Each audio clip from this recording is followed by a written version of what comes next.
Hey guys, we're continuing with Peak. Peak currently is now going to try to summit Everest. He's met Holly Angelo. It seems like Holly Angelo is going to go up with them. At least that's her goal. And we'll see what heads on from now. The last thing that happened is it started to snow. So that clearly is, it let us know that something's about to happen because of the weather. And remember, Zopa was the one that kept saying we should have the puja ceremony, and not having the puja ceremony can be considered bad luck. But Zopa tried his best, and he also dedicated the puja ceremony he had done for the groups that he did it uh, for the climbers that had gone without it. All right, so let's go over a couple of terms. Gamow bag. We're going to hear that actually the title of this section is Gamow. Well, Gamow bag is literally a bag where once you've reached an altitude and if you have HAPE, in order to bring you down, what they do is they go ahead and they put you in this bag that looks like a sleeping bag. This Gamow bag, they pump O's or oxygen in there for you in order to try to stabilize and give you as much oxygen as possible to reduce the mountain sickness. Sustainable or sustained just continues over a period of time. So for example, some winds can sustain their speed, so keep their speed. Meteorological map, basically it's a weather map letting us know what's coming up, what's not, right? Usually it's used to kind of like predict what's going to happen in an area at a certain time. ETA, it means it's the acronym for estimated time of arrival. So kind of like you'll hear people go, what's your ETA? Well, my ETA is about 10 o'clock. So that basically means like it's going to take me 15 minutes. Right now it's 9:44. And if I tell someone my ETA is 10 o'clock, it means it'll take me 15 minutes to get to them. Straggle means to move along slowly. Coherent, to make sense. Toboggan. It's basically like a sled. I just wanted to show you a picture of what a toboggan is. Slow off, slow. It basically means like it gets removed, it sheds off. Refers mostly to like skin or tissue. Concede, to give up, surrender. Skeptical usually it means it refers to someone that is reserved or has doubts about something. And Sardar, let's just go over it. It's basically like the leader, the head of, the head Sherpa, the main person that they're going to communicate with. All right, let's go ahead and continue with Peak. Gamow bag. I made it as far as the HQ tent, but no farther that night. The storm dumped about 4 feet of snow on base camp. It was much worse up at ABC. Josh managed to get through on the radio only once during the night. It was scratchy and broken up, but we think he said there was sustained winds of 73 miles an hour and gusts of over 100. The team members were hunkered down in their tents, but there was no way for Josh to check on them because of the weather. At first light, he dug out and reported in. Base, we're all accounted for, but we have 2 cases of HAPE, Francis and Bill. One severe, one mild. How's the weather down there? Clear, the radio operator, Sparky answered. I just checked the meteorological maps, and there's nothing new coming in until tonight. When? Storm's ETA is 1900, give or take several hours. Josh gave a harsh laugh, followed by a coughing fit. When he finally recovered, he said, I hear you on that weather window. I'll start everyone down as soon as we get them rehydrated. We're giving Bill extra O's, and he's responding well. I think he'll be able to make it down on his own. Leah and I will follow behind him with Francis and a couple Sherpas. We'll give Bill a hand if he needs it. We're trying to get Francis into a Gamow bag. Francis was the guy who grunted at the noodles. A Gamow bag, pronounced Gamow, was invented by Igor Gamow in the late 1980s and has saved a lot of climbers from dying of HAPE. It's like an airtight body bag. At high altitudes, the air pressure is extremely low. You zip the victim inside a Gamow bag, pump it full of air until it's about the same pressure as it would be at sea level. And bingo, the climber can breathe again, hopefully. We'll start looking for the first climbers in about 8 hours, then, Sparky said. Be careful coming down. Avalanche risk is high. Keep us posted on the weather. Roger. I dug my tent out of the snow. Then Zopa asked Sanjo and me to dig out Holly's tent, which took us hours. She didn't help us, but she did keep us supplied with hot tea and cookies. Late that afternoon, the first of our team's members started to straggle in, looking like zombies from Night of the Living Dead. It took them each 3 mugs of steaming sweet tea in the mess tent before they were able to put a coherent sentence together. It was a nightmare. The snow started 1,000 feet below ABC.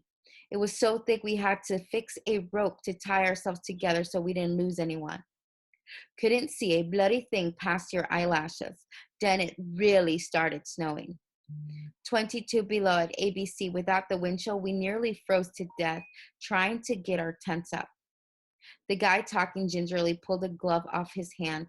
3 fingers were discolored and blistered. Krieger says, I'll keep the digits, but the little toe on my left foot is going to slow off in about a week. Never liked that toe anyway, he laughed. But it wasn't a merry sound. I'd show it to you, but it would just make you sick. The blizzard wasn't the worst of it, another climber said. Not by a far sight. He was a cowboy from Abilene, Texas. An avalanche hit us at about 2 in the morning. Sounded like the biggest dang stampede you ever heard. Wiped out 7 tents, didn't lose a soul. Thank the Lord. But we had to double and triple up in the remaining tents like sardines. Then the food ran out, the man with the frostbitten finger said. Josh only had us bring enough for the trip up and back.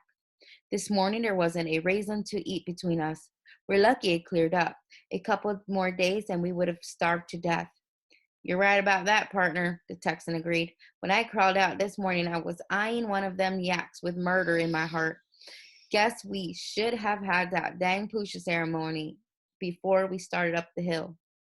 Where's Josh? I asked. Him and Krieger are still hauling Francis down, the Texan drawled. They didn't leave till late, from what I hear. Turns out Francis is claustrophobic. Should have guessed it. He's always sleeping with half his head outside the tent. He about went plumb crazy when they zipped him into that bag. The only thing that saved him was that he passed out after a bit. You might be thinking that the above conversation was a little cold-hearted, and you'd be right. It was 10 below zero outside, slightly warmer in the mess tent, but not by much. When you're exhausted, having a hard time catching your breath, freezing, starving, waiting for your little toe to drop off, you have other things on your mind than the welfare of your fellow climbers. Zopa waved Sanjo and me over to him and told us to get our gear. We were going up the mountain to help Josh and Leah. JR, Will, and Jack joined us. They had been filming our climbing lessons with Zopa the past few days, and I wasn't sure they were coming with us to help or to get footage of the Gamow Bag in action. I didn't think 1,000 feet would make that much of a difference, but at that altitude, even 100 feet made a difference. Having to plow through freshly fallen snow didn't help. About every 20 steps, I stopped, sucking in ragged breaths of freezing air. At this stage, my hope of getting to the summit, 1.5 miles above where I was currently suffocating, seemed about as likely as me flying a Gamow Bag to Jupiter. My only consolation was that Sanjo and the film crew were having as much trouble as I was. The only person who wasn't affected was Zopa. He'd wait for us until we were about 50 yards behind him, then continue up the Rungbuk Glacier like a mountain goat breaking trail. By late afternoon, there was still no sign of Josh and the others. If we didn't find them soon, we'd be searching in the dark, but even worse, clouds were starting to come in. Zopa let us catch up to him, just as the sun started slipping behind the mountains. Maybe they're spending the night at Camp 2 or the intermediate camp, JR suggested between gasps. There are 2 camps on the way up to ABC, an intermediate camp and Camp 2, which lies 3/4 of the way up to ABC. The intermediate camp was nowhere in sight, which meant we weren't nearly as far up the mountain as it felt. And if they are not at the intermediate camp or Camp 2? Zopa asked, meaning if Josh and Dr. Krieger had passed the camps or hadn't reached them yet, they could freeze to death. Good point, JR conceded. What should we do? Zopa looked down the glacier, then squinted up at the darkening sky. A storm is coming, he said. You can get down to base camp in an hour and a half, maybe 2 hours. If you leave now, you can beat it. JR gave him a skeptical look. We had been climbing for over 4 hours now. Downhill, Zopa said by way of explanation. The trail is broken. Don't wander off it. What about you? I asked. He pulled his headlamp out of his pack and strapped it around his parka hood, then started to slip his pack back on. I know your father. He will not watch that man die. He will try to get him off the mountain. I think all of us wanted to go back down to base camp. I know I did, but none of us wanted to go down without Zopa, especially with bad weather moving in. We put on our headlamps and followed Zopa's light. 2 hours later, in the dark with the snow falling, beginning to fall, we spotted two headlamps flickering a few hundred yards above us. Josh and Leah looked completely done in. I don't think they would have made it much farther on their own. And I don't know who was happier to see who. They were happy we were there to help get Francis down, and we were happy to find them because it meant we got to go down. Did you bring O's? Josh asked, kind of slurring his words. Zobo pulled an oxygen tank and mask out of his pack. Josh cranked up the regulator and handed it to Leah, who took in several deep lungfuls. Josh was next. When he finished, he offered it to us, but we all bravely shook our heads. We hadn't been up as long or as high as he and Leah. And the only reason they took hits was because they were exhausted. Climbers usually didn't start sucking O's until they got to Camp 5. Zopa pointed to the bag. How is he? Alive, at least the last time we looked, but he has HAPE. Bad. JR pointed his headlamp at the transparent window on the top of the bag, but it was too fogged up to see inside. You still with us, Francis? Josh shouted. I thought I heard a muffled reply, but it was hard to tell in the howling wind. He's writing a message, Leah said. We stared as a feeble backward S-E-Y appeared in the condensation on the window. So he wrote yes backwards, or at least they look at it as backwards. Josh managed to laugh, then looked at Leah. Should we let him out? She shook her head. You're the doctor. He squatted and got closer to the bag. Help has arrived, Francis. We'll have you down to base camp soon. Soon turned out to be 4 more hours. The glacier was steep and icy. We had to place ice screws and lower the bag on ropes a few feet at a time so it didn't take off like a toboggan.